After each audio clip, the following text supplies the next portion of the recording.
Bien, bonsoir à toutes et à tous. Si tout le monde est installé, ou presque, je vous propose de débuter cette séance du Conseil communautaire de l'agglomération du Grand Dax du 26 mai 2021. Avant que nous commencions, je voudrais vous faire deux annonces. Tout d'abord, vous indiquer que Madame Isabelle Saor, la trésorière principale de notre arrondissement, est présente à ce conseil communautaire, puisque nous l'y avons invitée et qu'elle a répondu présente. Et comme nous aurons à adopter, approuver les comptes de gestion et les comptes administratifs, il était de coutume de vous inviter. Je vous remercie de votre présence. Je dois vous annoncer aussi la démission de Jean Pétraud, qui nous est parvenu hier, je crois. Il a démissionné de son mandat de conseiller municipal de la ville de Saint-Paul-et-Dax, et donc par ricochet, si je peux m'exprimer ainsi, il ne pourra plus siéger non plus au sein de cette assemblée. Il y aura donc 56 votants aujourd'hui, puisque nous attendons par les services de la préfecture la confirmation du nom de celui qui le remplacera au sein du conseil communautaire, et nous serons donc en mesure de vous donner cette information assez rapidement. Voilà, ces annonces faites, il nous faut désigner une secrétaire de séance, et je vois que Guylaine Dutoya, qui a déjà les listes en main, accepte. On peut le confirmer. Donc Guylaine, je te laisse le soin de faire l'appel. Bonjour. Donc Véronique Auduit est présente, Jean-Marie Abadi, Guylaine, Julienne Dubois, Martine de Dieu, Grégory Ranté, Sarah Chaudral-Dourte donne pouvoir à Pascal Dagès. Pascal Dagès, où c'est que j'étais, où c'est qu'il est? Ah, je ne te voyais pas.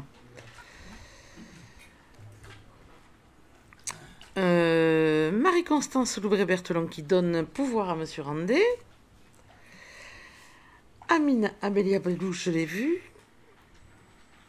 Marie-Hélène Hénaud. Monsieur Guillaume Lossu qui donne pouvoir à Madame Hénaud. Martine Héridia, elle est là. Alexis Arras, pardon, il donne pouvoir à Monsieur Relot. Martine Labarchède. Monsieur Relot a levé la main pour le pouvoir. Florence Pessal. Vincent Morat. Axel Verdière-Bargaoui, pardon, donne pouvoir à Monsieur Loumet. Ah, elle est arrivée, j'allais dire pour un peu de retard. Donc, elle est présente. Monsieur Yves Loumet est à côté. Isabelle Rabot-Favreau. D'accord. Monsieur Pierre Astéter, il est là. Philippe Castel pour Bourbera. Pascal Lavigne pour Hermes. Serge Pomarès, il est là. Et Gloria Dorval, je l'ai vu. Sophie Irigoyenne donne pouvoir à Monsieur Soublin. Et donc Jean Soublin. Gérard Lebail, je l'ai vu. Bérangère Saboureau, je l'ai vu. Et Monsieur Osmery qui donne pouvoir à Madame Saboureau. Pour Wayreleuil, Philippe Lafitte. Chantal Fraisse. Hervé Darrigade pour Rivière. Caroline G. D'accord. Christian Carrère. Julien Bazus.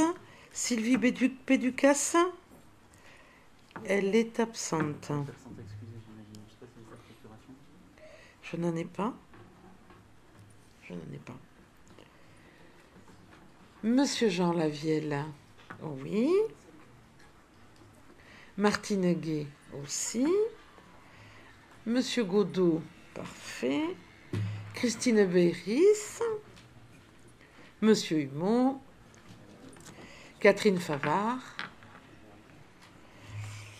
Catherine Lagrasse. Laurent Lafourcade. Laurent Lafourcade, je ne l'ai pas vu. Absent pour l'instant. Henri Bedat, ok. Non, je n'ai pas. Christelle Lalanne, je t'ai vu. Et Pascal Villaton qui donne pouvoir à Henri Bedat. Pour Sonia Calin-Bergeras, d'accord. Corinne Laporte. Excusez. Non, j'ai pas de pouvoir non plus. Philippe Delmont. Je l'ai vu. Bernard Langoiner. Hikmat Chahine. Alain Dubourdieu.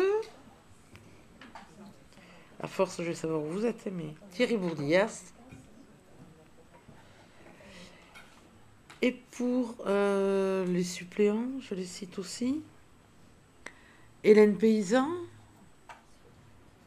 Arnaud Larbert, Corinne Dulouat, Jean-François Dussarat, Marie-Claude Barada-Ristor, oui, elle est là. Chantal Dartiguenave, Alexandre Boniengo-Sagnès, Damien Fabas et Isabelle Mazieux. Donc, est présente. Et vient d'arriver, pardon. D'accord. Très bien. C'est bon. Juste, pour vérifier, donc Isabelle Rabault-Favreau est arrivée, c'est OK. Monsieur Lafourcade, il n'y a pas de pouvoir? J'ai pas vu. Je n'ai pas vu. Sylvie Péducasse non plus. Non plus. Et Madame Laporte. Dans les absents, on avait donc Madame Laporte qui est excusée, j'ai pas de pouvoir. Et pas de pouvoir. Hein. Donc on a 3 absents. Madame Péducasse, pas de pouvoir non plus. Ouais. On est à 53 votants. C'est juste pour... Je contrôle juste comme ça, c'est bon. Merci Guylaine.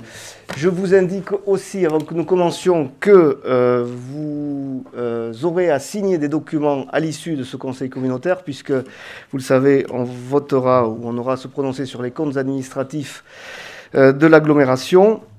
Donc, avant de sortir, on vous demandera de signer pour vous et pour la personne pour qui, éventuellement, vous avez un pouvoir. Vous avez ensuite été destinataire des actes pris en vertu de la délégation de compétences donnée au président. Est-ce que ces actes appellent des questions ou des remarques? Il n'y en a pas.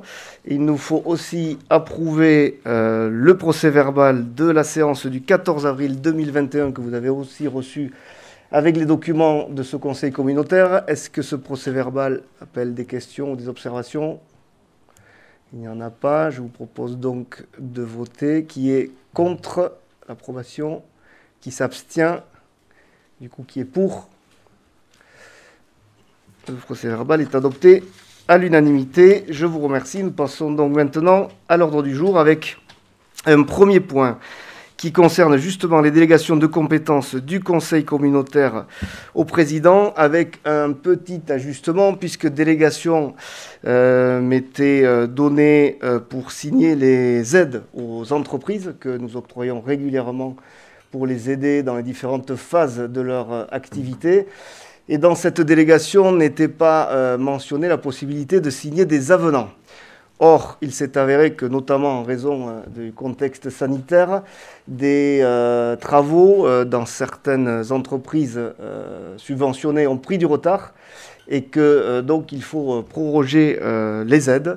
Et donc pour le coup, et pour ce faire, signer des avenants qui le permettent. Et donc on demande au Conseil donc d'abroger l'alinéa 21 de la délibération numéro DEL 30-2020 en date du 17 juillet 2020 et de le remplacer par l'attribution suivante, numéro 21, conclure toute convention ayant pour objet l'octroi d'aides économiques aux entreprises dans les conditions prévues par le règlement en vigueur des aides individuelles aux entreprises du Grand Axe, ainsi que les avenants aux dites conventions, dans la limite d'un montant, par aide ou par convention, avec ces avenants éventuellement compris, limité donc à 41 000 €. Est-ce que cette délibération appelle des questions ou des commentaires? Il n'y en a pas, je vous propose de voter. Qui est pour? Qui est contre? Qui s'abstient? Voté à l'unanimité. Merci. Le deuxième point concerne les ressources humaines de notre communauté d'agglomération avec une délibération qui revient souvent puisqu'elle concerne la mise à jour du tableau des effectifs. Donc, ces tableaux, vous les avez dans la délibération. La mise à jour concerne en fait des créations de postes pour permettre les avancements de grade qui ont été actés par les différentes entités représentant les agents et les élus qui permettent d'acter ces avancements de grade et de carrière. Vous verrez que donc les modifications concernent les effectifs de la communauté d'agglomération elle-même et du centre aquatique Aquae. Il nous est donc demandé d'adopter les tableaux des effectifs de la communauté d'agglomération et du centre aquatique et d'autoriser Monsieur le Président à signer tout document y afférent. Y a-t-il des questions? Il n'y en a pas. Qui est pour? Qui est contre? Qui s'abstient? Voté à l'unanimité. Le point suivant concerne cette fois-ci la création d'un poste non permanent dans le cadre d'un contrat de projet de catégorie C.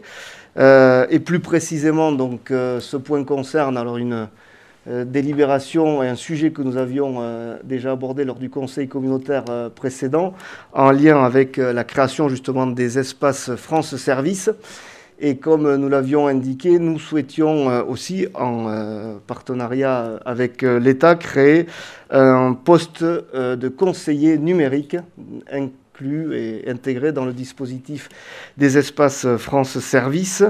Donc ce poste de conseiller numérique viendra compléter l'équipe des 2 agents qui animeront et conseilleront dans les espaces France Service. Je vous rappelle, car c'est important, que ce poste est financé par l'État à hauteur de 50 000 € pour 2 ans, qui couvre en fait les salaires de cet agent. Donc il est proposé de créer cet emploi non permanent dans la catégorie hiérarchique C pour une durée de 2 ans, soit du 1er juillet 2021 jusqu'au 31 mai 2023. L'agent donc assurera ses fonctions à temps complet et la rémunération est encadrée par les grilles correspondant au premier échelon du grade d'adjoint administratif et ne sera pas concerné par le régime indemnitaire fixé par la délibération du 16 décembre 2015. Il est donc proposé au Conseil de créer un emploi non permanent dans la catégorie hiérarchique C afin de mener à bien le projet identifié suivant, dispositif conseiller numérique France Service, pour une durée de 2 ans, soit du 1er juin 2021 au 31 mai 2023. Est-il des questions sur ce poste? Il n'y en a pas. Qui est pour? Qui est contre? Qui s'abstient? Délibération votée à l'unanimité. Et je passe maintenant la parole à Hervé Darrigade pour le rapport annuel 2020 sur la qualité et le prix du service public d'élimination des déchets. Merci, le Président. Alors, par rapport à ce rapport, en 2020, le Grand Axe a collecté à peu près 52 924 tonnes de déchets. Ces 52 924 tonnes sont ventilées en 2 catégories. Alors, la première catégorie, c'est les ordures ménagères et assimilées, correspondent à peu près à 38% de la collecte totale, soit 20 093 tonnes. Aussi, on collecte au niveau des déchetteries, qui est d'environ de 32 831 tonnes, 62% de la collecte totale. La quantité totale de déchets sur le Grand Axe a augmenté de 5% entre 2016 et 2020. mais elle a diminué par rapport à de l'année précédente de 8% environ. Il y a clairement un impact par rapport au Covid, par rapport à cette quantité de déchets collectés en 2020, cette baisse. Dans le détail, l'augmentation entre 2016 et 2020 est due à un apport important dans nos déchetteries, environ une augmentation de 8%. Et au niveau des déchets de collecte d'ordures ménagères et assimilées, il y a à peu près une stabilisation, même une petite baisse de 0,3% entre 2016 et 2020. Par rapport à la hausse depuis 5 ans est à relativiser, car elle est quasiment exclusivement imputable à une augmentation des apports en déchets verts au niveau des déchetteries. Il y a un rebond entre la quantité aussi de gravats a diminué de 26% et celle des déchets verts de 6% et celle des tout venants incinérables de 10%. L'augmentation des déchets verts est un phénomène que l'on retrouve également sur le territoire voisin. Elle s'explique en partie par un changement de la typologie de l'habitat pavillonnaire. En effet, aujourd'hui, les lotissements sont composés de parcelles de taille de plus modeste qu'auparavant. En ce qui concerne les limites, les possibilités par les habitants de gérer les déchets verts chez eux. Un autre phénomène est également peut expliquer ce phénomène. Les habitants ne brûlent plus les déchets verts. Ils préfèrent les amener dans les déchetteries, donc cette évolution est aussi positive car tous les déchets verts sont valorisés au niveau du SICOM en créant du compost. En ce qui concerne les ordures ménagères ou assimilées, c'est-à-dire les poubelles grises, les emballages, on constate une relative stabilisation depuis 5 ans. Cependant, la quantité de déchets triés a fortement chuté entre 2019 et 2020, moins 7,5%. Cette chute s'explique par le fait que le SICOM, pendant le premier confinement, a arrêté la collecte des emballages. Ainsi, durant cette période, les emballages ont été collectés en mélange avec les ordures ménagères. Au niveau financier, en 2020, les charges de fonctionnement et investissement s'élèvent à 9 300 000 € environ. Les recettes sont à peu près de 9 96 000 €. Notons qu'en 2020, les charges d'investissement ont représenté 15% du budget total du service des déchets contre 11% en 2018 et 12% en 2019. Le relatif déséquilibre entre les recettes et les dépenses est imputable à une augmentation significative de l'investissement, plus 324 000 € par rapport à 2019 et plus 413 000 € par rapport à 2018. Les investissements qui ont été faits sur le Grand Axe ont été le réaménagement de la déchetterie de Saint-Paul-et-Dax pour un montant de 560 000 € et l'acquisition de colonnes enterrées et semi-enterrées d'un montant de 417 000 €. Il a été également dépensé 240 000 € dans les travaux de sécurisation et d'enfouissement des équipements de collecte. Pour l'année 2020, les dépenses de fonctionnement s'élèvent à 7 940 000 €. L'augmentation des dépenses de fonctionnement depuis 5 ans, à peu près de 7%, sont imputables par l'augmentation de la participation au SICOM, augmentation à peu près de 15% en 5 ans. Le coût de fonctionnement de la collecte ont chuté en 2020 par rapport à l'année précédente et par rapport à 2016. Ici encore, c'est l'effet du Covid. Cette évolution, puisque les services en cause de ces deux confinements ont tourné au ralenti en 2020.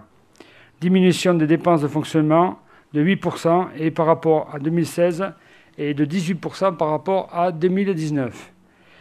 On note aussi au niveau des dépenses du personnel une stabilisation entre 2016 et 2020, voire une diminution à peu près de 1% sur 5 ans, qui est du fait du glissement d'une réorganisation des tournées des collectes des ordures ménagères.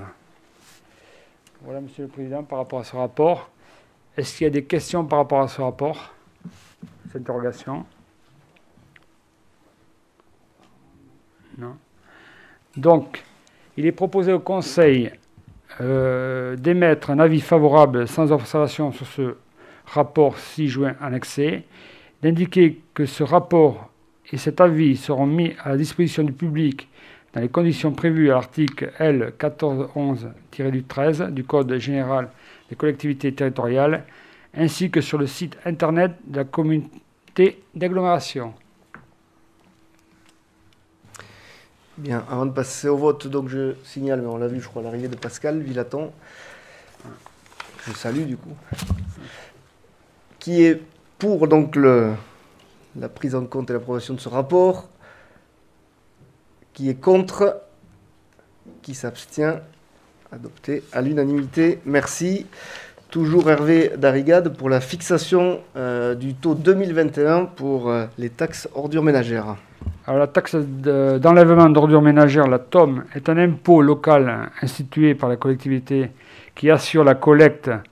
Alors, c'est de la loi de 12 juillet 1998 en contribuant au financement du service d'élimination des déchets. Elle est calculée en fonction de la valeur locative du foncier bâti. Le produit local est déterminé par la collectivité et recouvré par les services de l'État avec les impôts locaux. La taxe est un impôt, elle est due, elle reste due même si le contribuable n'utilise pas le service. Alors, on a décidé cette année de ne pas augmenter cette taxe et de rester sur une stabilisation de cette taxe qui s'élève à 11,42%. Est-ce qu'il y a des questions par rapport à cette taxe? Non, pas de questions. Donc, il est décidé de maintenir le taux de base de la TOM 2019 et 2020 et de fixer celle-ci à 11,42% à compter de l'année 2021. Merci. Qui est pour? Qui est contre? Qui s'abstient? Adopté à l'unanimité. Toujours Hervé Darrigade pour les fonds de concours pour la rénovation énergétique des bâtiments communaux des communes de Hermes, Tétieux et Isos.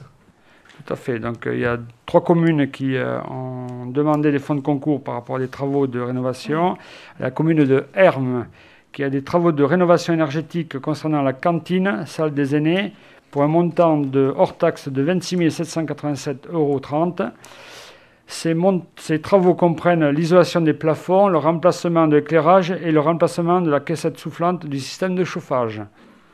Le Grand Dax participe à hauteur de 34% de la somme, soit la somme de 9 100,70 €, la commune à 50% et le fonds d'équipement des communes à 51,3%.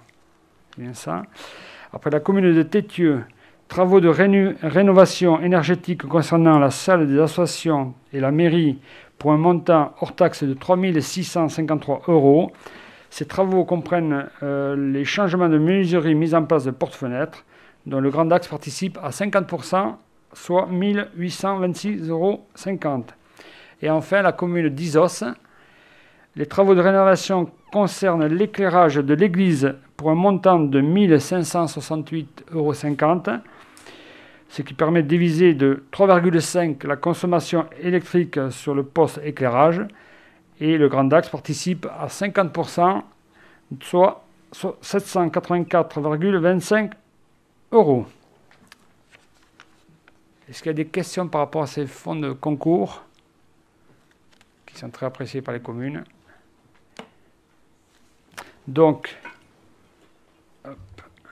alors, il est proposé au Conseil d'attribuer le fonds de concours de 9 100,10 € pour la commune de Hermes, de 1 826,50 € pour la commune de Tétieux et de 784,25 € pour la commune d'Isos, d'approuver la convention d'attribution de fonds de concours des communes de Hermes, Tétieux et Isos, d'attribuer, Monsieur le Président, à signer les conventions d'attribution des fonds de concours si annexées. Merci. Qui est pour? Qui est contre? Qui s'abstient?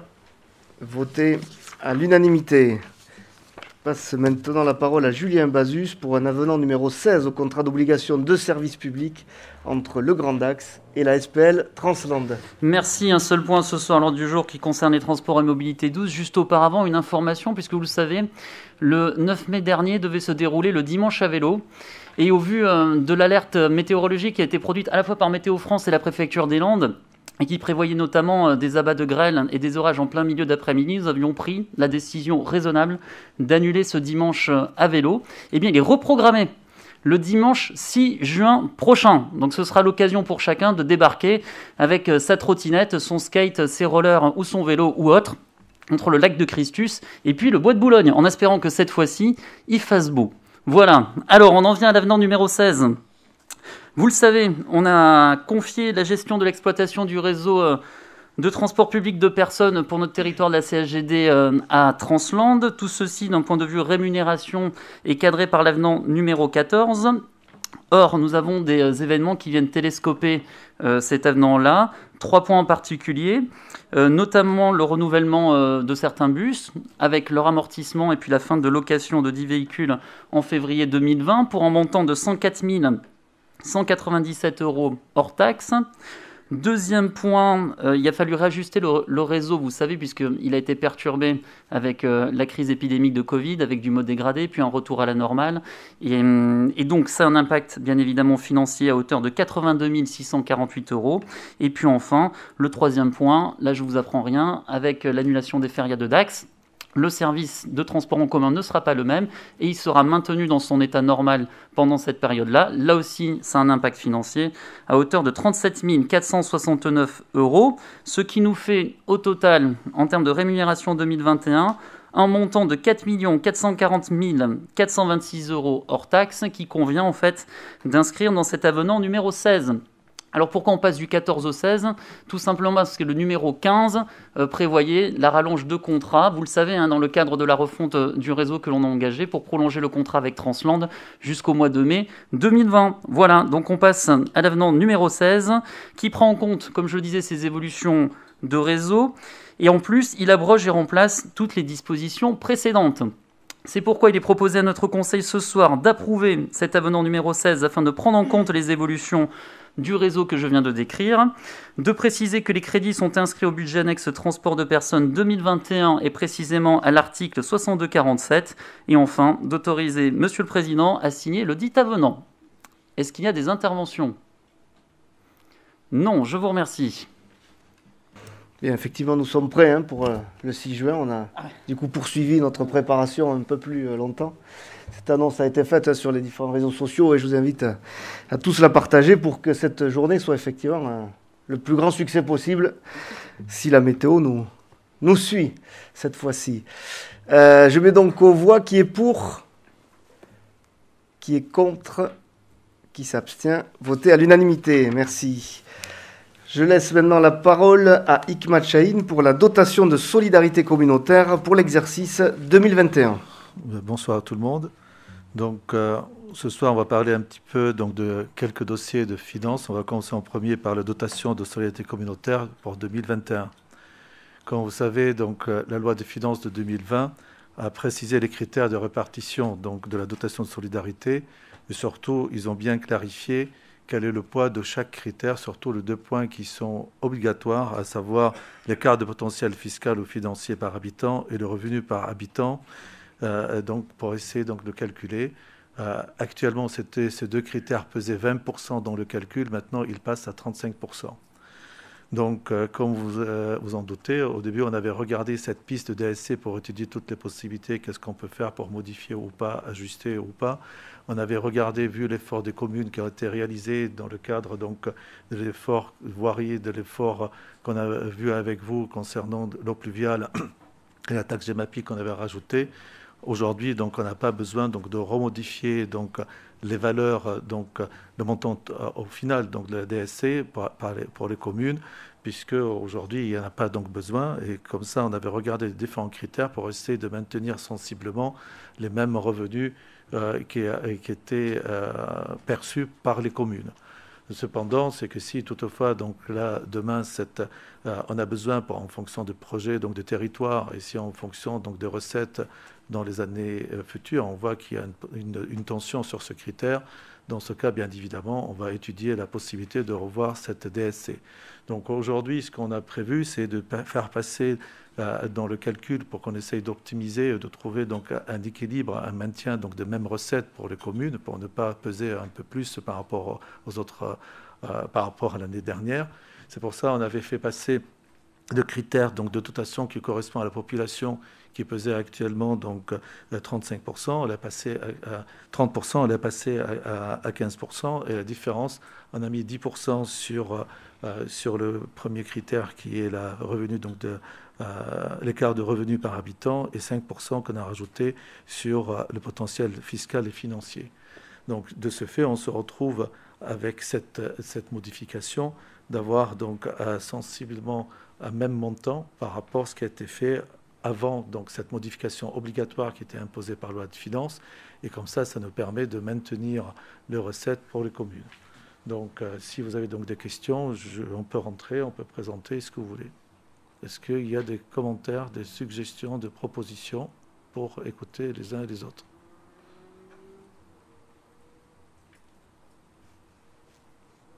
Donc s'il n'y a pas donc de questions sur ce dossier, dans ce cas, on vous propose donc de passer donc pour approuver, donc il propose au Conseil d'approuver la nouvelle pondération des critères de répartition de la dotation de solidarité communautaire à compter de 2021, quelques précisés ci-dessus. Population DGF 15%, écart de revenu moyen par habitant 24,71%, écart de potentiel fiscal 4 taxes par habitant 10,29%, logements sociaux données DDTM 11,76%, poids de la voirie 5,88%, compensation fiscale 5,88%, charge de centralité 23,53%, croissance de base de la CFE 2,95%. Article 2, d'autoriser le versement par 12e du montant de dotation de solidarité communautaire tel que arrêté dans le tableau, c'est annexe, donc ce que vous avez vu donc, normalement dans vos tablettes. Merci. Qui est pour? Qui est contre? Qui s'abstient? Alors, levez bien s'il vous plaît, on est encore en vote à la main. Mais 2 abstentions. Donc votez avec 2 abstentions. Merci. Donc, point suivant. Eh bien, le point suivant, alors, qui concerne l'approbation des comptes de gestion de l'exercice 2020 de l'ensemble des budgets. Comme tous les ans, donc, le Conseil communautaire doit se prononcer sur l'exécution de la tenue des comptes par Madame le receveur de la trésorerie de Dax et d'agglomération. Et pour nous, on avait regardé si la comptabilité était bien tenue par Madame la receveur. On a trouvé qu'ils sont concordants avec le compte administratif pour l'année 2020. Et de ce fait, l'état des résultats du budget principal et du budget annexe également sont annexés avec ça. Donc on avait vérifié qu'il y avait donc une bonne concordance entre la tenue de compte administratif d'agglomération et la tenue par Madame la receveur de trésorerie. Donc je ne sais pas si vous avez besoin donc, de questions. C'est des choses qu'on avait déjà validées, mais c'est la procédure normale pour qu'on vote après le budget, les comptes administratifs. Est-ce que vous avez des questions sur cette délibération ? Donc, pas de questions. Il est proposé au Conseil d'adopter donc les comptes de gestion de l'ensemble du budget de Madame la receveur de la trésorerie de Dax Agglomération pour l'exercice 2020, dont les écritures sont identiques à celles des comptes administratifs de l'ensemble des budgets de la communauté d'agglomération pour l'année 2020.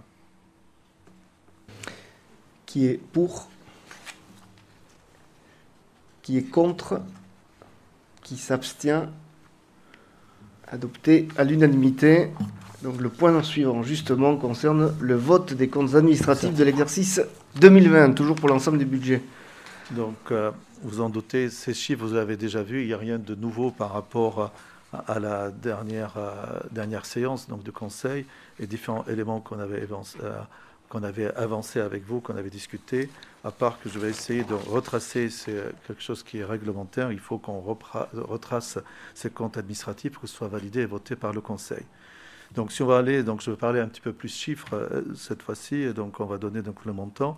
Si on regarde les résultats comptables du budget principal, on constate que le recette de fonctionnement était donc de 40 753 000 et quelques poussières. Dépenses de fonctionnement étaient à 39 828 000.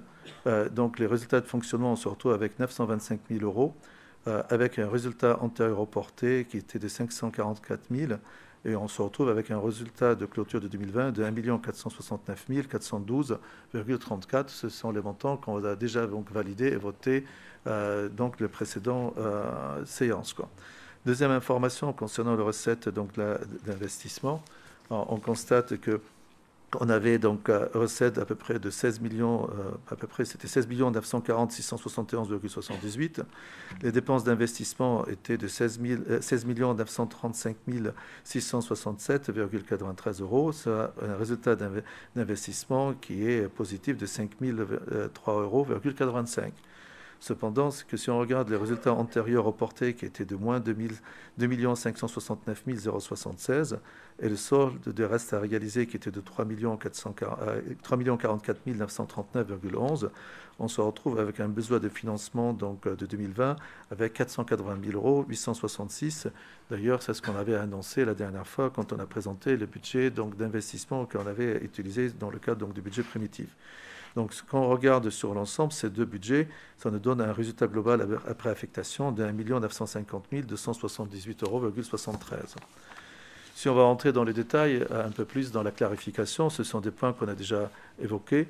Les dépenses de fonctionnement, réelles de fonctionnement qui sont en hausse de 7,3%, plus 2,4 millions d'euros. Ce n'est pas parce qu'on a plus de dépenses, c'est parce qu'il y a eu en raison de l'intégration du personnel de la régie des eaux, donc de DAX, suite au transfert de compétences d'eau potable et assainissement au 1er janvier 2020. Or, ce transfert, les dépenses ont diminué de 0,35%, soit moins 120 000 euros, notamment en raison de la crise sanitaire, parce qu'il y avait moins de dépenses de fait que les services étaient fermés dans certains cas. Les charges courantes, si on regarde, ils sont en baisse de 9,1%, moins 306 000 euros, principalement en raison donc, de la baisse d'activité de certains services en lien avec les périodes de confinement, que ce soit la voirie, que ce soit l'ordure ménagère, une manifestation de développement économique. Tout ceci a entraîné une baisse donc, de ces économies, mais c'était donc des économies dues au contexte donc, de la Covid, donc, qui ont entraîné un manque donc, de dépenses. Donc du coup, ça a entraîné donc, des charges courantes qui sont diminuées de ce fait, quoi. Et d'autres dépenses sont en hausse, comme le débarrage de fonctions de centres aquatiques, qui était de 145 000 euros, et les GEMAPI, qui était plus 21 000 euros, quoi. Si on regarde les charges de personnel, comme on l'a déjà signalé, c'est en hausse de 3,5%. Ce n'est pas parce qu'il y a plus de recrutement, c'est surtout parce qu'il y a eu le transfert donc, de personnel pour le centre aquatique et le glissement donc, de vieillesse. Mais en dehors donc, de ça, si on regarde cette augmentation, elle est à 342 000 euros, hors transfert donc, eau et assainissement. Et rien que le budget donc, de charge de centre aquatique, c'est plus 177 000 euros, quoi. Si on regarde donc une hausse de participation versée, parce qu'on a touché des subventions donc de Sitcom, plus 154 000 euros, le DAP, il y a 56 000 euros, Bioland, 37 000 euros, de la contribution à l'EPFL, 25 000 euros. Donc on a participé plus donc, dans certains cas de figure, mais on a également, malheureusement, on a eu une forte baisse de reversement de la taxe de séjour de l'OITT, qui était donc de moins 827 000 euros, compensée par une subvention exceptionnelle. Comme on l'a déjà dit, elle s'est terminée à 500 000 au lieu de 600 000 qui était annoncé au mois de septembre, donc du coup initialement. Et par ailleurs, l'OITT a par ailleurs mis en œuvre donc, des mesures de gestion permettant d'absorber une partie de ces recettes, de ces pertes de recettes. Heureusement, c'est ce qui nous a permis d'économiser 100 000 euros, quoi. Si on regarde sur les recettes donc, là, de fonctionnement, qui sont en hausse donc de 5%, plus 1,9 million. On dit tiens super, au fait, et c'est juste parce que en raison donc de remboursement des charges de personnel par le budget annexe de la régie intercommunale des eaux, ça nous fait plus 2 564 000 euros qui ont été transférés avec ces charges donc, de la régie donc, intercommunale. Or, ces refacturations, les recettes de fonctionnement sont en baisse de 1,6%, soit moins 616 000 euros, quoi. L'exercice 2020 est marqué par une baisse de recettes en lien avec la diminution de l'activité des services, prestations, CAF, centre de loisirs, assistance maternelle, redevances spéciales, déchets, prestations de voirie pour les communes. Une légère baisse de la dotation globale de fonctionnement versée par l'État, ce n'est pas nouveau, on nous a déjà signalé qu'il y avait moins 74 000 euros. Une hausse de produits des impôts directs qui a été donc là les recettes plus 463 000 euros, des produits de la TOM plus 170 000 euros sans évolution donc des taux. Une baisse importante des produits de la taxe de séjour, comme on le précise, moins 832 000 euros, conséquence de la crise sanitaire. Si on regarde, on parle donc d'un autofinancement en diminution. L'autofinancement brut, pour préciser, c'est-à-dire avant d'avoir payé les charges financières et les annualités, donc le capital, l'autofinancement brut dégagé en 2020 diminue de 471 000 euros. On arrive à 4,6 millions d'euros contre 5,1 millions en 2019. Ce montant d'autofinancement permet cependant de couvrir le remboursement de capital de la dette, qui était encore en 2019 à 2,4 millions d'euros, de dégager une épargne nette positive de 2,2 millions d'euros, permettant d'autofinancer une partie des dépenses d'équipement de l'exercice, mais en baisse de 815 000 euros par rapport à 2019. Si on va regarder donc les investissements qui sont toujours élevés, parce que les dépenses d'équipement du budget principal s'élèvent en 2020 à 14 66 811 000 euros, plus 2,7 millions, avec toujours pareil, le centre aquatique on arrive enfin à 6,5 millions, il reste encore un reste à réaliser donc, pour le budget 2021. La voirie est 3,1 millions, ordures ménagères 1,4 millions, dont 0,5 millions pour l'extension de la déchetterie de Saint-Paul-et-Dax, logement 0,7 millions, développement durable 0,6 millions, aide aux entreprises 0,5 millions, tribune du stade de Maurice Bayot 0,5 millions, solde de crèche Victor Hugo 0,4 millions, GEMAPI 0,2 millions, fonds de concours aux communes rurales 100 000 euros. Si on regarde les recettes d'investissement sont constituées en 2020 de ressources propres qui sont de 7,2 millions d'euros. Le FCTVA est responsable, nous a apporté 1,8 million.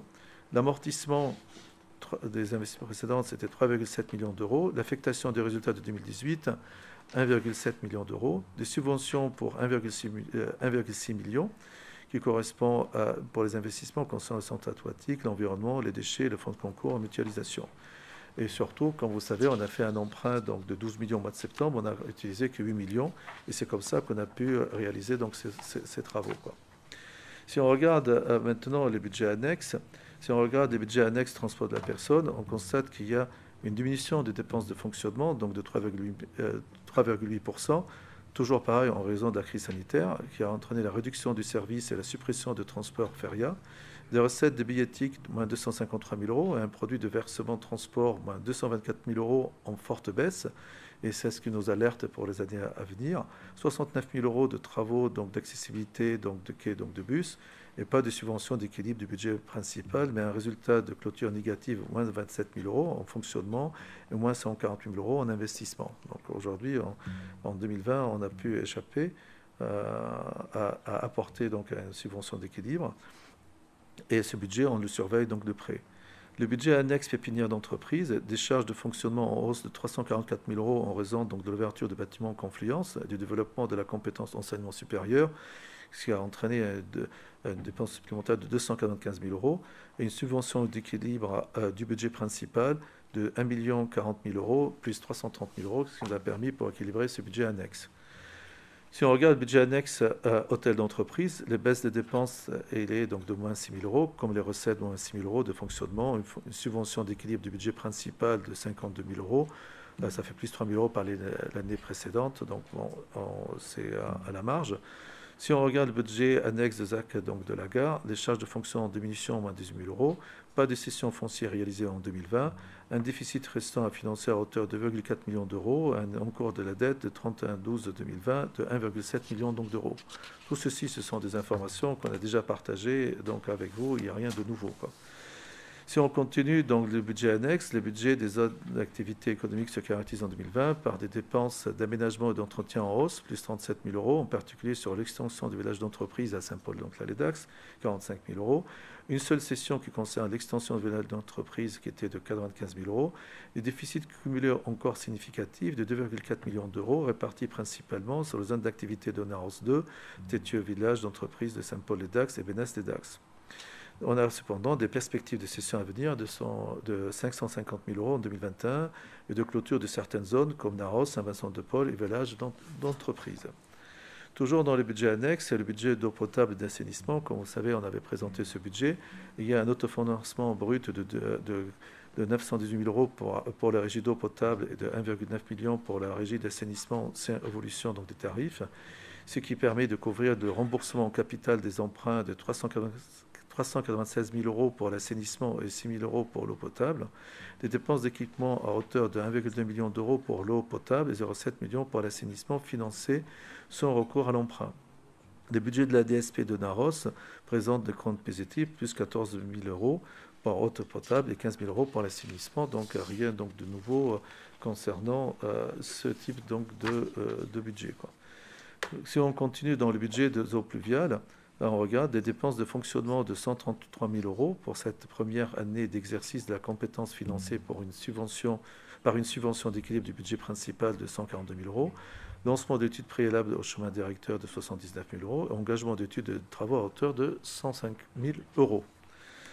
Donc, si on va regarder, ça, c'était donc, c'est nouveau ce qu'on va vous présenter. C'était cette répartition des dépenses par politique. C'était quelque chose que je souhaite partager avec vous. C'est que si on regarde sur ce camembert, la répartition donc, du budget général donc, de l'agglomération, qui est de 65 900 000 euros.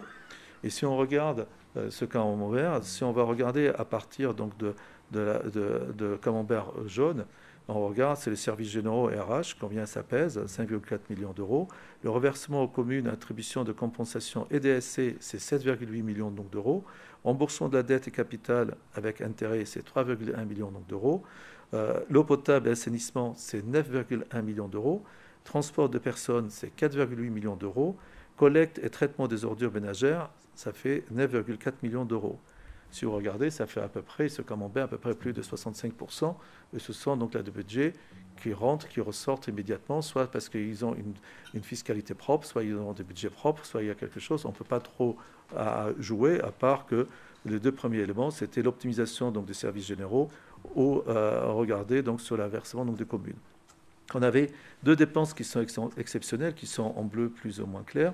C'est le centre aquatique qui était de 5,7 millions, mais dès que ce budget se termine, est-ce qu'il y a d'autres investissements qui vont arriver? C'est pour ça qu'il pèse aujourd'hui 5,7 millions. Et si on regarde donc dans l'optique de budget de tourisme, c'est 1,3 million, ce qu'on avait apporté entre les subventions et le budget général, mais c'est un budget, donc normalement, donc, ça n'apporte rien donc, au niveau de l'agglomération, parce que c'est un compte qui est spécifique pour l'office de tourisme. On fait juste, nous, la poste, quoi. Et si on regarde, donc nous, notre action est limitée entre action économique et enseignement supérieur de 3,7 millions, l'aménagement des territoires pour 3 millions, développement durable de 1,5 million, voirie et aménagement urbain 7 millions, logement et intervention sociale, ça a fait à peu près 3,7 millions. Et ça nous permet, c'est ça notre budget, pour synthétiser un petit peu les dépenses, qu'est-ce qu'on fait, quelles sont les actions pour nous qui sont visibles par l'ensemble donc, des habitants, quoi. On va continuer pour avancer sur ces comptes. Ce qu'on peut retenir pour l'exercice 2020 sur les comptes administratifs, l'autofinancement de 4,6 millions, donc en baisse de 471 000 euros en raison des dépenses nouvelles qui sont centre aquatique, eau pluviale et de la crise sanitaire, 14,1 millions d'euros d'investissement, avec toujours pareil, on ne va pas revenir sur tous les trucs que j'ai cités, un recours à l'emprunt à hauteur de 8 millions d'euros, un encours donc de dette en forte hausse de 40,6 millions en fin 2020, portant la capacité de désendettement à 8,9 ans contre 6,9 ans en 2019. Si on va arriver donc à la dernière diapositive qui est la présence, c'est ce que nous on doit présenter au service, donc là à l'administration, c'est que si on regarde la population INSEE, on est à 57 554 habitants. Le budget consolidé, si on reprend donc tous les budgets, que ce soit le budget annexe ou le budget principal, on regarde qu'on est aux alentours de 80 856 855, le fonctionnement 55 millions et l'investissement 28 millions. Si on regarde le budget consolidé toujours au niveau des recettes, les recettes, on se retrouve avec 77 293. Donc vous voyez qu'il y a déjà donc, un élément qui est important entre le fonctionnement et les investissements. Si on regarde l'épargne brute consolidée, on se retrouve avec un épargne brute qui était de 7 721 828. Cela, j'attire donc l'attention, c'est que sur cette épargne brute consolidée, on ne peut pas le comparer avec l'épargne brute dans une communauté d'agglomération du budget principal, parce que là-dedans, on a l'épargne brute qui est positive, qui vient donc du budget annexe eau, eau potable et au assainissement. Mais comme vous savez, ce budget, il ne veut pas nous servir pour se désendetter, c'est quelque chose à part, mais on est obligé de le mentionner. On fait un rappel que le budget principal, l'épargne brute, était de 4 587 000 euros. Si on regarde sur l'épargne dette consolidée, on se retrouve avec 4 239 753. Et le budget principal, on est à 2 205 000. En cours de dette consolidée au 31-12, hors emprunt relais. Donc aujourd'hui, on se retrouve avec 51 809 241 000 euros. Je rappelle, le budget principal était de 40 668 000 euros 914. Donc la capacité de désendettement consolidé, c'est pour ça qu'on dit que c'était de 6,7 ans, mais le budget donc eau ne peut pas servir à financer le désendettement, et le budget principal, on est à 8,9 ans par rapport à date donc au 31-12-2020. Donc moi, je vous ai présenté le compte administratif. Si vous avez des questions, je suis prêt à répondre à vos questions.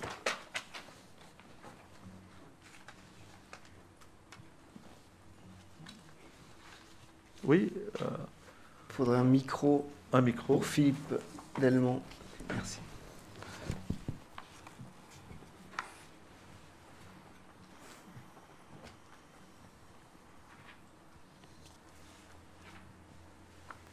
Oui, juste pour une réflexion comme ça, un peu globale, pour la collecte et le traitement des ordures ménagères. Si je comprends bien, nous sommes pieds et mains liés avec le SITCOM qui nous propose une facturation telle que, et même si nous avons des représentants au sein du conseil ou autres, je trouve que les prix sont tout le temps en augmentation et répercutés automatiquement sur les personnes qui pratiquent et qui sont sur le territoire. Est-ce qu'on ne pourrait pas avoir une réflexion de voir avec ces gens-là, je sais pas, je ne connais pas toutes les problématiques fiscales ou autres, mais je trouve que les coûts augmentent, je ne sais pas où sont les réalités dans tout ça. Ça représente un budget très important. C'est une très bonne remarque, Philippe. C'est qu'aujourd'hui, c'est un budget qu'on subit. On subit par le SITCOM. Ça dépasse les clivages politiques. On peut dire, ça fait depuis des années qu'on le signale. À chaque fois, ils augmentent. Et jusqu'à présent, on ne nous a pas présenté une politique qui permette d'optimiser le coût de fonctionnement. Ils n'ont pas mis une politique de tri, ils n'ont pas mis... Parce qu'il faut qu'ils partent dans cette direction. Malheureusement, jusqu'à présent, ce qu'ils ont présenté, c'était une politique de mettre en place l'usine, entre guillemets, donc le centre de traitement de Bénesse.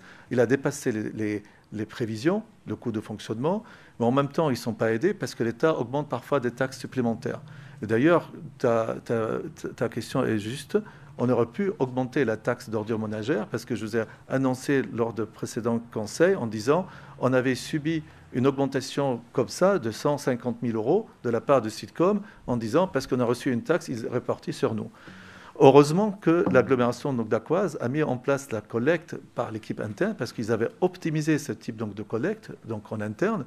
Pour moi, il n'y a pas d'autre moyen, à titre personnel, je donne, à part que si on peut pousser encore plus vers le tri sélectif, qu'on essaye de responsabiliser, de diminuer la quantité, parce que qu'on le veuille ou non, le coût de fonctionnement de cette usine coûte trop, parce que ça a été conçu comme ça, à juste titre, mais en même temps, pour nous, il faut qu'on essaye de diminuer donc la production. Mais le SITCOM, quand il a ses comptes, ils ne sont pas bons, il répercute sur les adhérents, que ce soit nous, le MAX ou les autres. C'est un problème. Et justement, il faut qu'on sollicite, et je sais qu'on est présent, on essaye de présenter et de se défendre, parce que sur les 9,1 millions, quand je l'ai présenté sur le budget global, sachez que le coût de collecte, il est à peu près de 1,5 million, et qui est assuré par le service de l'agglomération. On fait donc des efforts, et quand on a construit le budget 2021, M. Vectin est ici présent, je l'ai challengé pour savoir comment on peut encore diminuer. Il ne peut pas, c'est-à-dire ils ont serré. Vous savez, dans certaines communes, on pèse 2 fois par semaine. on ne peut pas passer une fois par semaine. Si on avait imaginé qu'on puisse mettre à l'entrée de chaque lotissement donc des bacs de collecte, c'est-à-dire 3 ou 4, qu'on fasse des tris sélectifs pour sensibiliser les uns et les autres, mais c'est un débat qui dépasse un petit peu la séance de ce soir. Mais moi, je suis un défenseur donc, de tout ce qui est tri sélectif. Je le fais à titre personnel, ma femme le fait à titre personnel, mais il faut sensibiliser les uns et les autres parce que sinon, ça va continuer à augmenter. Et malheureusement, le coût de tri augmente et le coût global, ça augmente. Oui, une petite précision. C'est vrai que la répercussion de l'augmentation du Sitcom est due à la TGAP qui a été augmentée cette année, donc la taxe il y a eu 1 million de plus dans le budget, et il y a aussi un effondrement des prix de revente du coût des matières premières, c'est-à-dire du métal, des verres, tout ce qu'on recycle qui est revendu. Il y a le cours qui a chuté terriblement, à peu près 800 000 €, donc il y a une vraie baisse au niveau des Sitcom. C'est pour ça que ça a été répertorié aux Sitcom ainsi qu'aux communes, donc à part égale. Et c'est vrai, comme disait Chahine, Igmat, le but, c'est de trier et de produire. De toute façon, dans l'avenir, il faudra produire de moins en moins de déchets pour essayer de réduire les coûts. Et comme on a voté ce soir la taxe TOM, on la maintient, voilà, pour rester dans les coûts et pour éviter de répercuter aux gens l'augmentation de ces coûts. Ouais, juste en complément, hein, comme le disaient Igmat et Hervé, effectivement, nous, on ne peut jouer que sur à peu près 40% des coûts, puisque on gère la collecte et que toute la partie traitement, c'est le Sitcom qui, effectivement, nous répercute les taxes. Donc, on est obligé de tenir sur nos charges à nous pour justement ne pas avoir à augmenter ces taxes d'ordures ménagères vécues par la population comme en augmentation, alors que le service rendu pourrait être considéré soit comme stagnant, soit en baisse. Donc c'est tout l'enjeu. Tu parlais de discussions avec le Sitcom, elles ont commencé, hein, puisqu'on les a rencontrés déjà une première fois pour les alerter sur la nécessité d'arrêter cette course en avant. Je crois qu'on a des interlocuteurs bien conscients, hein, d'ailleurs du problème, mais on n'a pas encore les effets de cette prise de conscience. Donc le travail est en cours. Et puis pour notre partie, la partie collecte, la réflexion, elle doit continuer à être menée sur notre organisation, et ce sera d'ailleurs l'objet d'un thème lors d'une prochaine conférence des maires en juillet, je pense, où on va commencer et continuer tous ensemble à réfléchir sur l'optimisation. Mais l'optimisation ne doit pas être synonyme, effectivement, de baisse du service rendu à la population, parce qu'il y aurait un double effet de sentiment de baisse du service rendu, alors que la taxe liée ne cesse d'augmenter. Donc il y a vraiment effectivement un enjeu. Et il y aura, ou il y a eu d'ailleurs, c'est en train d'être fait, des annonces sur le tri, puisque comme on le disait, c'est un enjeu. Le tri, ça nous coûte moins cher que les ordures ménagères de manière générale à traiter. Et il y a une simplification de la démarche pour l'usager qui va être mise en place par le Sitcom avec des familles de déchets plus grandes, donc une facilité supérieure pour l'usager, pour que vraiment il y ait une plus grande quantité de personnes qui aillent vers le tri, parce que c'est une solution et c'est une prise en compte générale à avoir pour sortir de cette situation. Mais effectivement, ce que tu décris est bien réel, même si on sort un petit peu de ces comptes administratifs, mais c'est un sujet qui fait partie des finances globales et des charges que supportent nos administrés. Oui, puisque la discussion elle est sur le Sitcom, on aurait dû l'avoir avant d'ailleurs. J'ai pas posé de questions à ce moment-là, mais je rappelle également que le Sitcom a été obligé de faire des investissements très importants pendant les 2 ou 3 dernières années pour se mettre aux normes qui avancent toujours, hein, et dont ces investissements ont coûté très cher au Sitcom et bien sûr ont été répercutés sur toutes les communes et les communautés et sur les EPCI en général, quoi. Et par-dessus le marché, pour ajouter une somme supplémentaire, l'État, malgré toutes ces réflexions, ces investissements importants, a taxé le Sitcom, vous venez de le rappeler, de 1 million. Voilà, c'est tout. Et c'est pour ça que, effectivement, c'est pas tellement la faute au Sitcom. Ils sont obligés de suivre, effectivement, l'évolution des normes et obligés de payer la taxe telle qu'on vient de la présenter. Ouais, là aussi, hein, d'accord avec ce que tu dis sur les investissements nécessaires, les taxes qui augmentent, mais ils ont reconnu aussi que ils avaient des réflexions à mener, sur des filières, j'allais dire, rentables pour eux, puisqu'il y a des déchets qui sont retraités et revendus, donc ils sont conscients là qu'il y a des pistes d'amélioration, et aussi sur l'organisation générale, mais effectivement, les contraintes qui s'imposent sont bien réelles aussi, mais c'est une discussion permanente à avoir avec notre prestataire. Oui, Monsieur Godot, est-ce que le micro... Il arrive.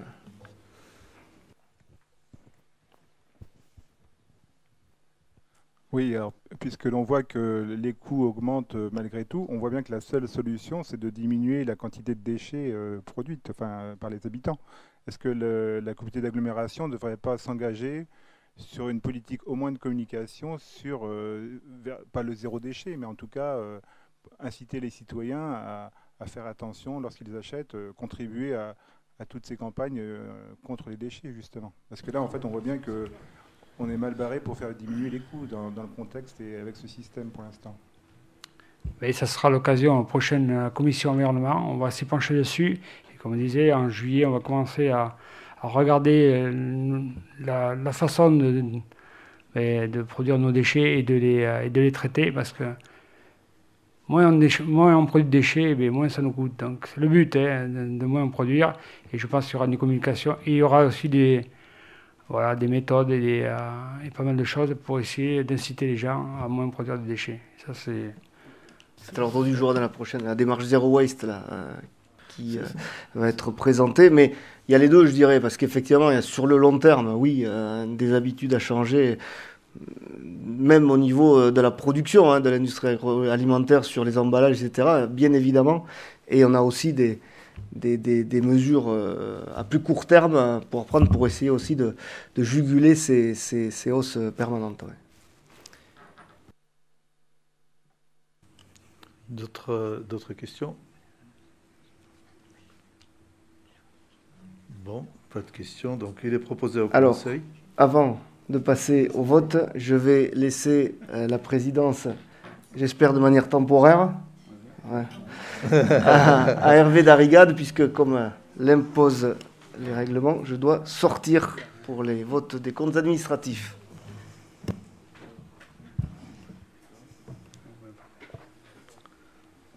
Tu ne fumes pas tes cigarettes? Bon. On va attendre que le président parte. Donc on a les 17 budgets à voter, le compte administratif. Donc on va commencer par le budget principal.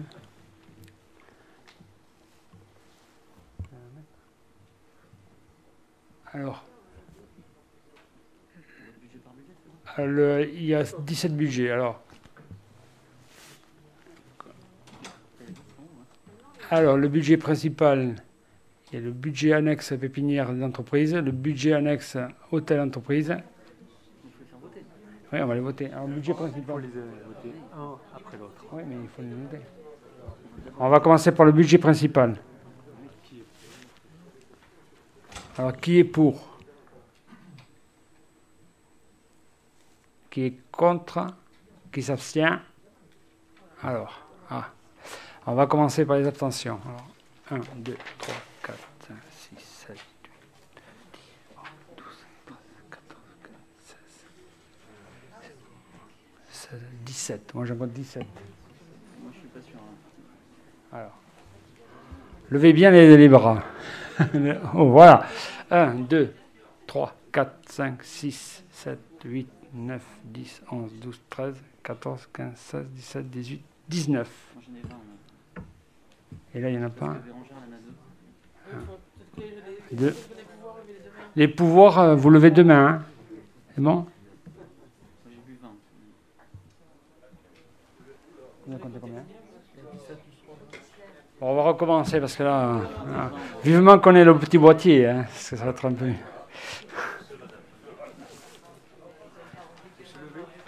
Allez, on commence par le budget principal. Qui s'abstient?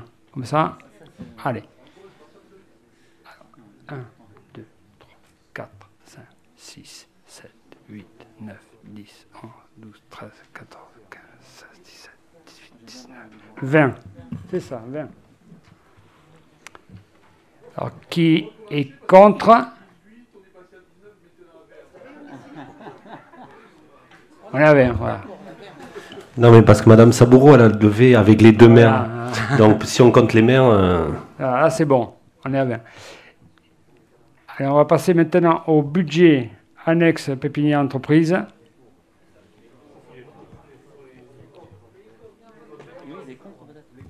Les contre, je viens de dire. Les contre, qui est contre? Personne. Et qui est pour? Voilà. Donc, on a 20 abstentions et le reste pour. Allez, on va passer au budget annexe pépinière d'entreprise. Qui est pour?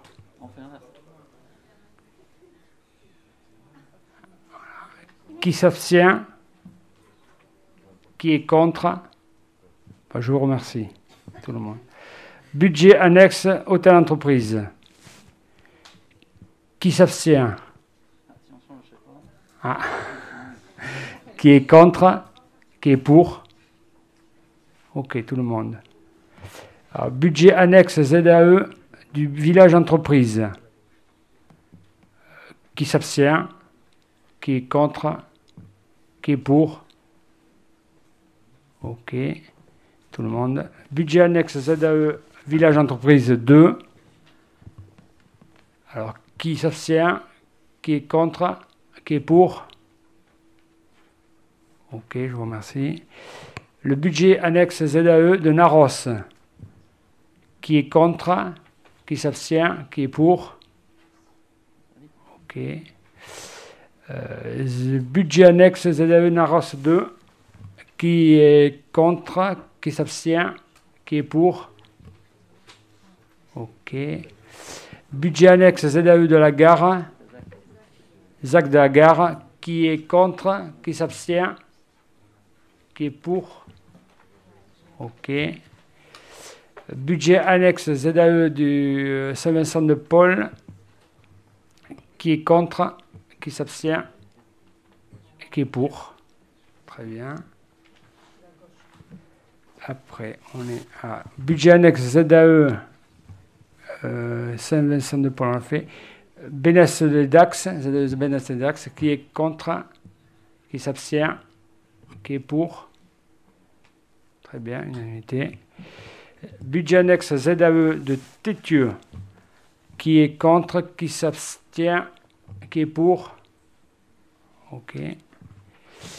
Le budget annexe transport des personnes, qui est contre? Qui s'abstient? Et qui est pour? Ok. Le budget annexe eau potable, qui est contre? Qui s'abstient? Qui est pour? Ok. Le budget annexe assainissement, qui est contre? Qui s'abstient? Et qui est pour? Ok. Et budget annexe eau pluviale, qui est contre? Qui s'abstient? Qui est pour? Attends, il y a des abstentions. Les abstentions? Oui, il y a des abstentions. Alors on va reprendre. Eau pluviale, budget annexe eau pluviale. Qui est contre? Qui s'abstient? Alors on a 2 abstentions. Levez bien les... Alors, 1, 2, 3, 4. 4 abstentions. Et qui est pour? Ok. Après, budget annexe eau potable Naros. Qui est contre? Qui s'abstient? Qui est pour? Ok. On va y arriver. Et budget annexe assainissement de Naros. Qui est contre? Qui s'abstient? Et qui est pour? Voilà, on va y arriver. Voilà, bon. Alors, il est proposé au Conseil d'approuver les comptes administratifs de l'exercice. Et c'est bon. Tableau annexe. Voilà. On peut faire revenir le président. Ça a été un peu compliqué, mais on est arrivé.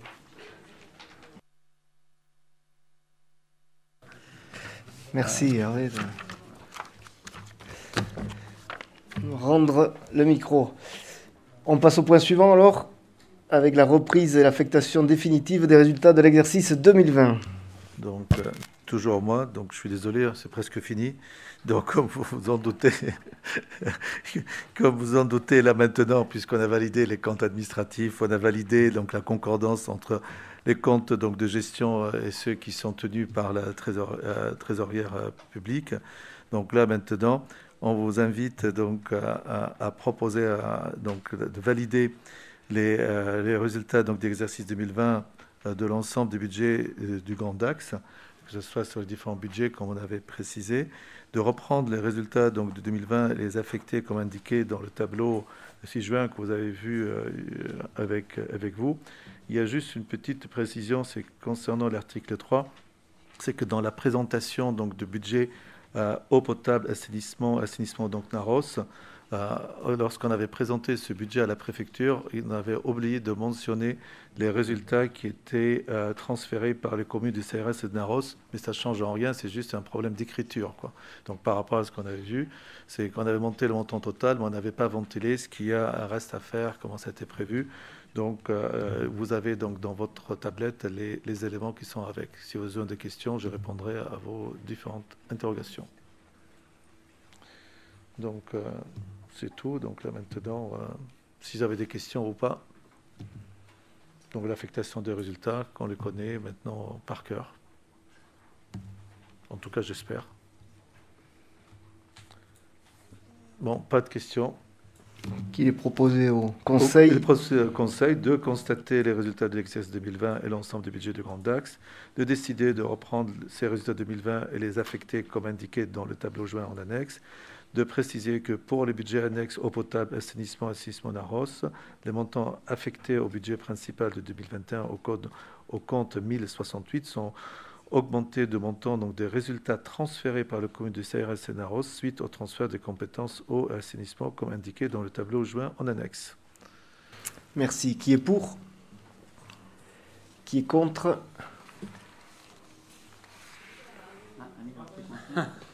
Si Benalia est pour? Très bien. Qui s'abstient? Voté à l'unanimité. Merci. Je passe maintenant la parole à Martine de Dieu pour l'approbation des tarifs 2022 de la taxe de séjour intercommunale. Merci Monsieur le Président. Chers collègues, donc, la taxe de séjour est perçue donc, auprès des personnes hébergées sur le territoire du Grand Dax à titre onéreux et qui n'y sont pas domiciliées. Son montant donc, est calculé à partir de la fréquentation réelle des établissements concernés.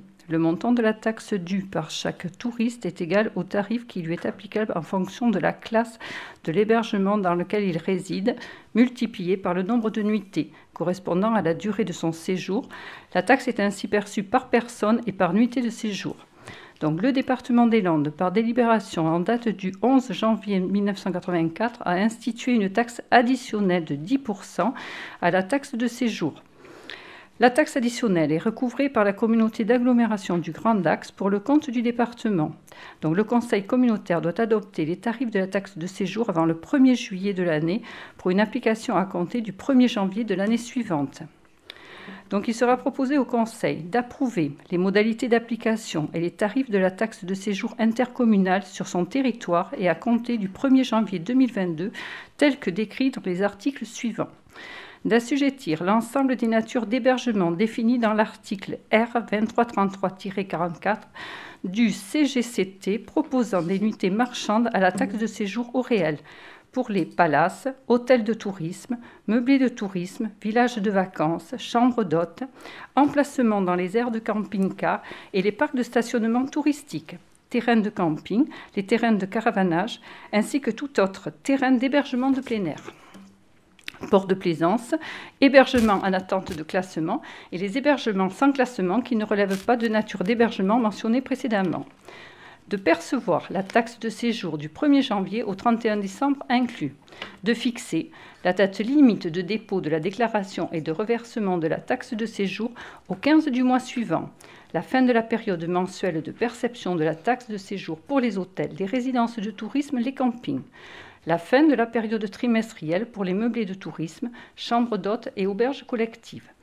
Les plateformes intermédiaires de paiement qui collectent et reversent pour les logeurs non professionnels lorsqu'ils sont intermédiaires de paiement doivent reverser 2 fois par an, au plus tard le 30 juin et le 31 décembre. De fixer les tarifs applicables à partir du 1er janvier 2022 selon le barème suivant. Donc c'est selon la catégorie d'hébergement. Donc nous avons pour les palaces, nous sommes à 2,53 €, c'est-à-dire c'est la part du Grand Dax et la part additionnelle de 10% pour le département. Donc nous sommes à 2,53 €. Pour les hôtels de tourisme 5 étoiles, résidences de tourisme 5 étoiles, meublés de tourisme 5 étoiles, 2,53 €. Hôtel de tourisme 4 étoiles, résidence de tourisme 4 étoiles, meublé de tourisme 4 étoiles, 1,65 €. Hôtel de tourisme 3 étoiles, résidence de tourisme 3 étoiles, meublé de tourisme 3 étoiles, 1,32 €.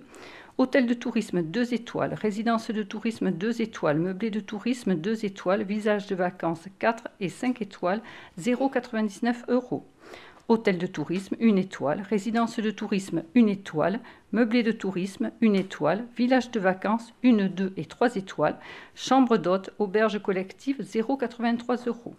Terrain de camping et terrain de caravanage classés en 3, 4 et 5 étoiles et tout autre terrain d'hébergement de plein air de caractéristiques équivalentes, emplacement dans les aires de camping-car et des parcs de stationnement touristique par tranche de 24 heures, 0,61 €. Terrain de camping et terrain de caravanage classés en 1 et 2 étoiles et tout autre terrain d'hébergement de plein air de caractéristiques équivalentes, port de plaisance à 0,22 €.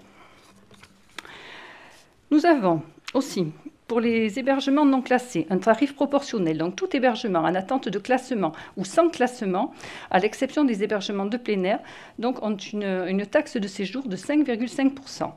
Pour tous les hébergements en attente de classement ou sans classement, à l'exception des catégories d'hébergements mentionnées dans le tableau de l'article 5, les tarifs applicables par personne et par nuitée est de 5 % du coût par personne de la nuitée dans la limite du tarif de taxe de séjour le plus élevé adopté par la collectivité.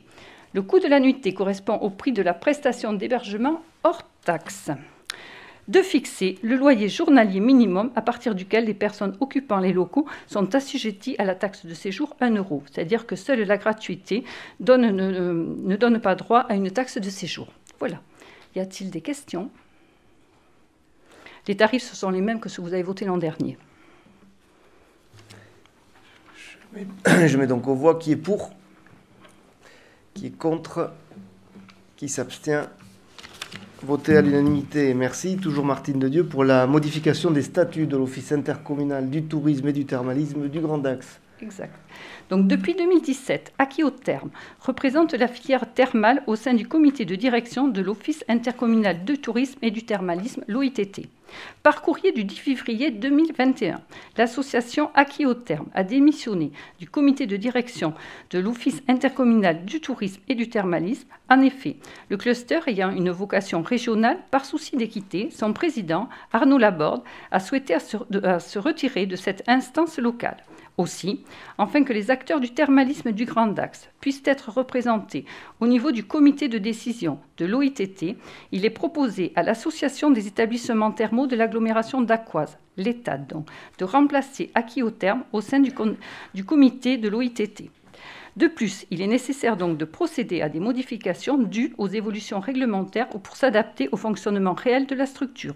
Pour ce faire, donc, il est nécessaire de modifier les statuts de l'Office intercommunal de tourisme et du thermalisme. Donc, ces modifications sont purement formelles et n'affectent en rien le fonctionnement de l'OITT. Et tous les détails sont donc dans le rapport qui vous a été remis. Y a-t-il des questions? Une autre question, Monsieur le Président. Alors, qui est pour? Qui est contre? Qui s'abstient? Voté à l'unanimité, merci. Le point suivant devait être présenté par Sylvie Péducas, la vice-présidente en charge du logement, de l'habitat et des gens du voyage, mais Elle était là retenue pour des raisons de santé. Je vais donc vous la présenter rapidement. Donc pas Sylvie, mais la délibération, bien sûr. Elle concerne des subventions que nous votons régulièrement dans le cadre du règlement et du plan pluriannuel que nous avons voté. Donc cette subvention concerne un programme qui est initié par le Toit de Gascogne. Et la demande de subvention concerne l'achat en VFA de 12 logements locatifs sociaux sur la commune de Saint-Paul-les-Dax. La subvention donc s'élève à 16 000 €. C'est le dernier dossier d'ailleurs que nous voterons en l'état avant, comme vous le savez, la révision du règlement que la commission va étudier en fonction des logements que nous souhaitons accueillir et en fonction de l'attractivité qu'il nous faudra auprès des opérateurs. Vous avez donc les détails des logements concernés ainsi que la moyenne des loyers qui seront proposés. La délibération aussi concerne la convention de réservation que nous aurons avec le bailleur pour permettre aux différents locataires d'intégrer les logements lorsqu'ils seront construits. Y a-t-il des questions ? Il est donc demandé au Conseil d'attribuer une subvention d'un montant de 16 000 € au Toit de Gascogne pour l'achat en vente en l'état futur d'achèvement de 12 logements locatifs sociaux de type PLUS, PLAI sur la commune de Saint-Paul-les-Dax, d'autoriser Monsieur le Président à signer les 2 conventions ci-jointes relatives à l'attribution d'une subvention et à la réservation de 2 logements, et de préciser que les crédits nécessaires au paiement du premier acompte sont prévus dans le cadre de l'AP 139 sur les crédits de paiement de l'exercice 2021. Qui est pour ? Qui est contre ? Qui s'abstient ? Voté à l'unanimité. Le point suivant concerne toujours la même vice-présidence et cette fois-ci le domaine des gens du voyage avec une tarification sur le terrain de Louzent à Saint-Vincent-de-Paul. Donc c'est un terrain qui a été mis à disposition de la communauté d'agglomération par la commune de Saint-Vincent-de-Paul par une convention d'une durée de 3 ans. Et sur ce terrain n'était pas prévu ou voté de tarification. Pour les gens issus de la communauté du voyage qui voudraient y stationner, il était donc nécessaire de le faire. Donc les tarifs qui sont décrits dans la délibération sont en fait les mêmes que ceux pratiqués sur l'aire de grand passage et nous permettra donc de facturer les emplacements pour les gens qui y stationneront.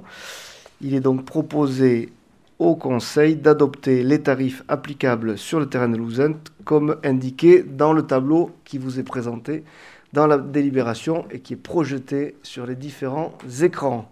Y a-t-il des questions ? Il n'y en a pas. Qui est pour ? Qui est contre ? Qui s'abstient ? Voté à l'unanimité. Alors, le dernier point de cet ordre du jour concerne une motion qui vous a été envoyée aussi avec l'ordre du jour de ce conseil communautaire, une motion de soutien aux chasseurs des Landes, puisque les chasseurs de notre département ont fait l'objet dans nos villes et villages d'une campagne d'affichage diffamatoire émanant de la Fondation Brigitte Bardot. Ces affiches reprenant la charte graphique de la communication anti-Covid du gouvernement, assimilant ainsi la chasse à un virus.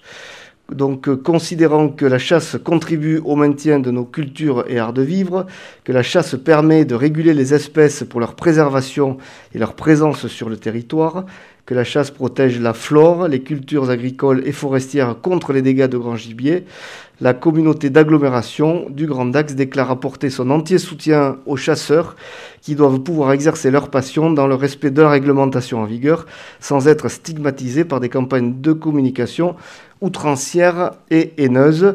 Je rappelle que cette démarche est soutenue par l'Association des maires des Landes et par plusieurs associations comme Esprit du Sud qui défendent les positions des chasseurs dans le respect, toujours, comme je le disais, de la réglementation en vigueur. Y a-t-il des questions sur cette... Oui, Monsieur Godot.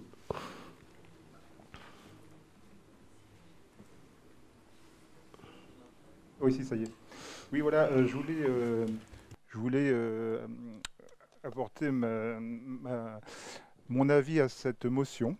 Parce qu'effectivement, cette campagne de la Fondation Brigitte Bardot, je pense qu'elle est plutôt stupide, elle est malvenue, et puis quand on voit d'où ça vient, c'est pas des gens qui sont forcément références par rapport à ce genre de sujet. Cependant, moi je pense que les chasseurs, ils sont des grands garçons qui n'ont pas besoin de l'agglomération de Dax pour se défendre. Et je pense également que alors je vais être clair, je ne suis pas anti-chasse, je ne suis pas dans la caricature, les méchants chasseurs, les gentils écolos, etc. Je respecte complètement la chasse et je pense que les personnes qui chassent, je respecte leur tradition, leur culture, il n'y a pas de souci. Mais moi je trouve que c'est quand même une motion qui a un aspect démagogique indéniable. Et donc moi je refuse de voter sur une motion de ce type au Grand Dax ici aujourd'hui. Y a-t-il d'autres interventions? Alors je vais vous répondre. Moi je crois au contraire que la collectivité, notre collectivité, doit se positionner quand, encore une fois, comme je l'ai dit et lu, puisque c'est écrit dans la motion, des opérations aussi outrancières et stigmatisantes ont lieu, parce que à chaque fois que des choses comme ça sont opérées par des associations, comme je le disais, d'où qu'elles viennent, ont des arguments qui ne sont pas acceptables. Il faut marquer le territoire et défendre les valeurs, les traditions qui sont les nôtres, alors que, en plus, comme je l'exprimais, la chasse a des vertus d'intérêt général sur notre territoire, puisque les chasseurs régulent et nous permettent de vivre aussi en harmonie sur notre territoire. Donc c'est bien l'objet de cette motion que, à chaque fois que les choses vont trop loin sur ce sujet, comme il pourrait y en avoir d'autres, nous soyons en mesure, nous élus, puisque c'est aussi notre rôle dans la société, de marquer des positions et de souligner ce qui est inacceptable, ce que je ne considère pas comme démagogique, mais comme très nécessaire. Il est donc proposé au Conseil... Oui, juste, pardon, peut-être une remarque sur la formulation, sur la forme, puisque c'est très direct dans le soutien à leur passion, mais enfin, c'est au-delà de ça, c'est surtout de dire, c'est pas la passion qu'on soutient, c'est aussi cette tâche qui sert des objectifs de service public qui sont mentionnés au-dessus. Voilà, c'est une précision que je souhaitais apporter. Et comme c'est écrit, c'est encore mieux. Il est donc demandé au Conseil d'approuver cette motion. Qui est pour, qui est contre, qui s'abstient. Alors, une abstention.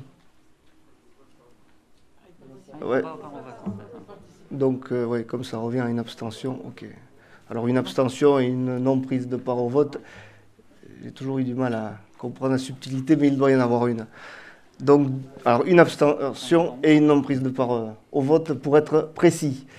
Je vous remercie. L'ordre du jour étant épuisé, je vous souhaite une bonne soirée.